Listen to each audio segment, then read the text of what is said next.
Planchado na ang random manual audit para sa eleksyon para pernalya ng gagamitin sa BARM election.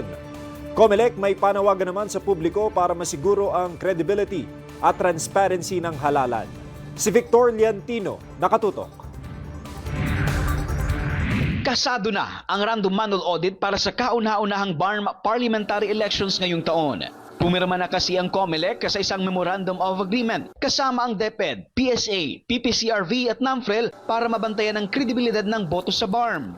This agreement reflects our shared commitment to transparency, accountability, and a peaceful and credible electoral process. Kaya ang NAMFREL ay nagagalak na makasama dito sa partnership na to para makilahok sa paggagawa ng ating random manual audit. Ayon kay COMELEC Chairman George Erwin Garcia, ang random manual audit ang magsisilbing final na batayan para matiyak na tutugma ang bilang ng mga makina sa manual na pagbibilang ng boto. Sapagkat ito yung magsasabi kung tama ba lahat yung mga makina na pagbilang nila, at the same time tama ba yung sistema, proseso na ipinatupad natin. Tinugunan din ng COMELEC ang pangamba sa pre-shading na mga balota at pananakot sa mga botante sa rehiyon.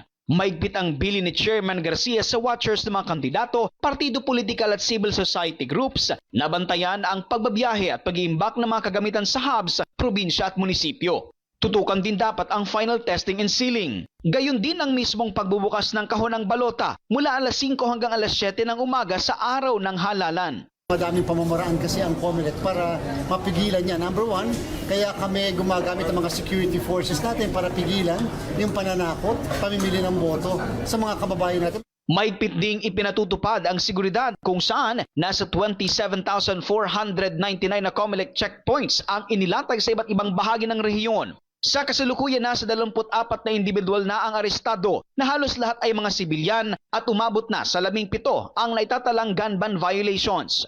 Sa ngayon, isang insidente pa lang ng election-related violence ang naitatala sa rehiyon.